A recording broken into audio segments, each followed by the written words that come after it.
Hi everyone, I'm Sabrina. And I'm Jonathan. We are both part of the Verity Law family. Speaking of family, today we will talk about when there is no will, which family members can receive inheritance and how much can they receive.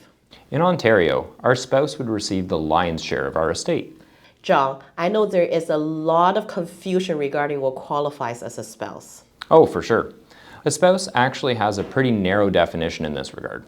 It must be a married spouse, and there can only be one spouse.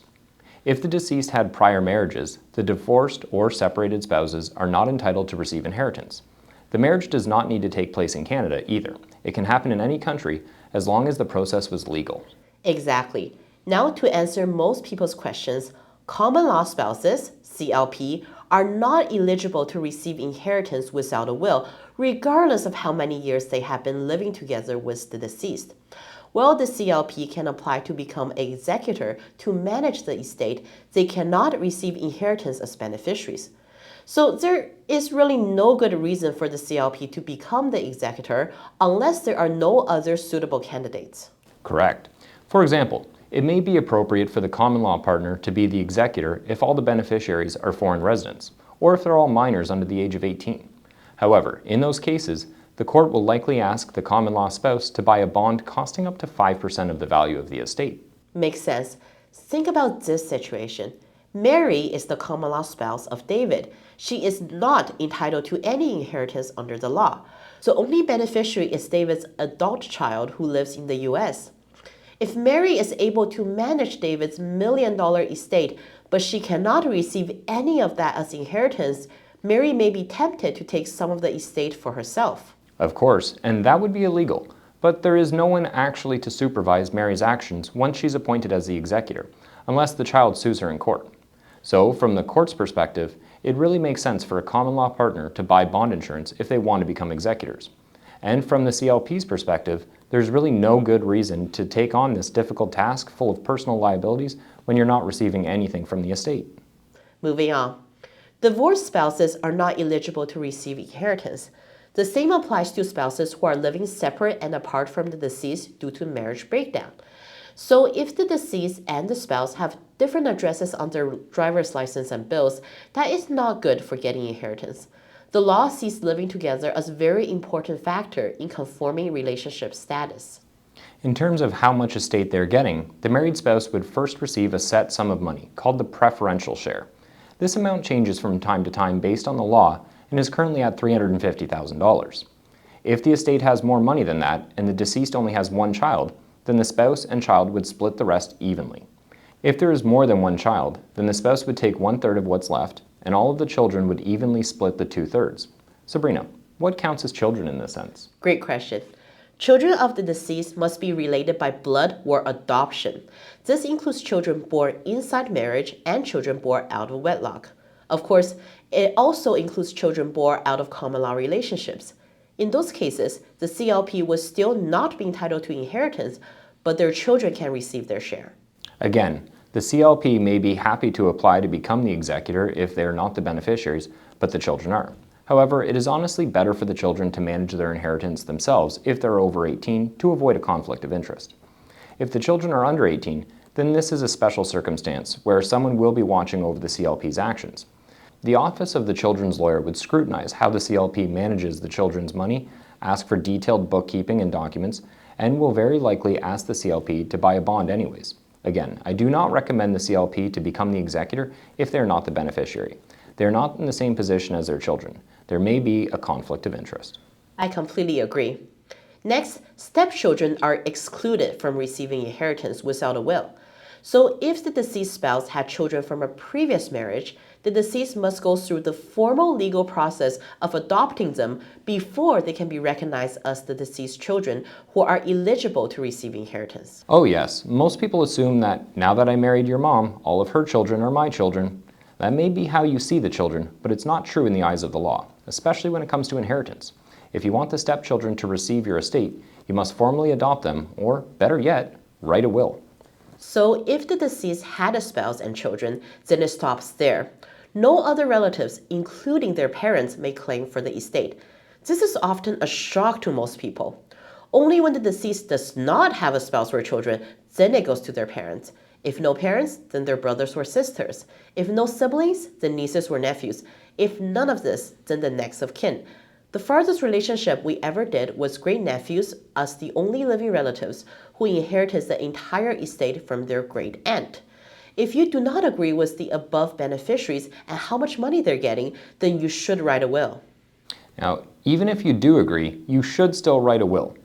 This is because the court can never really determine with 100% certainty who is your latest spouse, all of your children, your next of kin, etc. If the court misses a beneficiary, then they will need to compensate those people somehow. In those cases, the court would require the executor to buy bond insurance costing up to 5% of the estate. So the insurance company would compensate the missed beneficiary instead of them. Even for the sole reason of avoiding bond insurance, you should get a valid will done in your lifetime.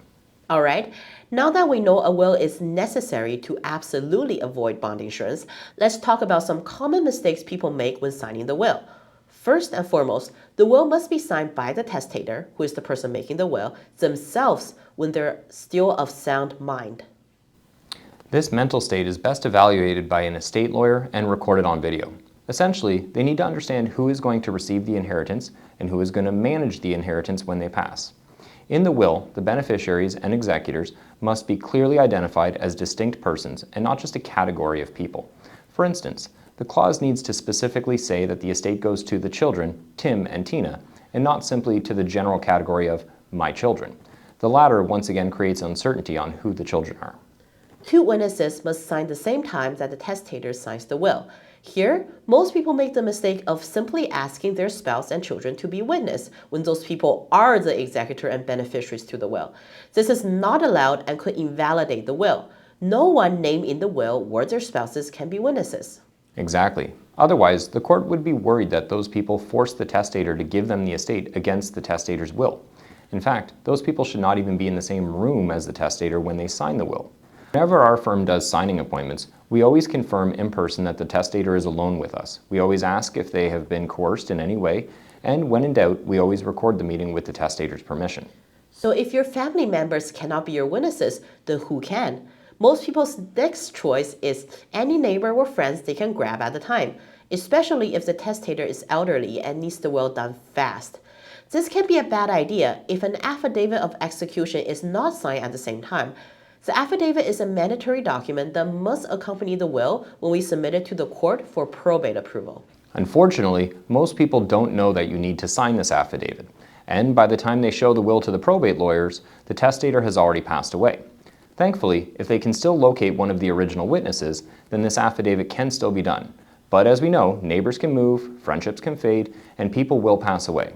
If the original witnesses cannot be located, then we must either find people who can verify the testator's signatures, which would be a very difficult and expensive task, or we need to simply apply for probate without a will, which reverts back to the beneficiaries under the law and not the ones appointed in the will, and you would likely require bond insurance.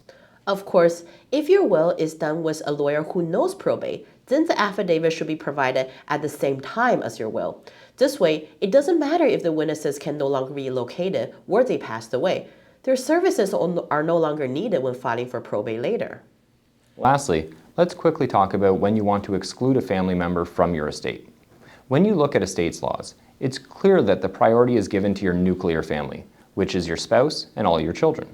So anytime you do not wish to give anything to your spouse or your children, we always recommend the testator include a separate declaration that they are doing this on purpose. Now, there is no stigma in doing this, nor should there be any expectation that you would divide your estate equally. It is your money, you're free to give it to whomever you want. The worry here is that you did not understand the will. That's why you excluded a family member. The exclusion was a mistake, not on purpose. Now this happens way more than you might think. Often, our clients will tell us to give everything to the children. Then we ask, what about the spouse? Clients would say, oh, I thought it's a given that the spouse will receive everything if still alive. Or that all of my assets are jointly owned with the spouse, aren't they? Upon further investigation, we often realize that the assets are owned by just one person. In that case, the will definitely needs to say the spouse first and then the children. Exactly. Because this happens so often, we must be 100% sure that the exclusion is on purpose. As long as it was done on purpose, then it's completely fine. Having this affidavit also prevents any successful will challenges from family members who didn't get any inheritance under it. All right, so let's do a quick summary. When there is no will, then your spouse and children would be the first beneficiaries. The spouse would get the preferential share and split the rest with all of your children related by blood or adoption. Only when there is no spouse and children would your parents receive the inheritance. If also no parents, then it goes to your brothers and sisters, then to their children, and then to your next of kin. Common law partners and divorced spouses are not eligible beneficiaries, although they can try to apply to become executors to manage the estate. But as this often leads to high conflict of interest and the court requiring bond insurance, we do not advise this being done unless there's no other choice. You can always choose your lawyer as the executor. While the 5% legal fees charged by most lawyers is high, it will prevent bond insurance or any conflict of interest. Of course, if you want to avoid bond insurance or you disagree with this set of beneficiaries, then you must write a will. Each executor and beneficiary must be clearly identified as individuals, such as Tim and Tina, and not as a category of people, such as my children. The two witnesses on your will cannot be people in the will nor their spouse, and there must be an affidavit of execution signed by one witness in front of a lawyer. If you want to exclude any family members, it's good practice to have a separate declaration to show this was done on purpose and not by mistake. All right, that's all for today. We will see you in our next month's video.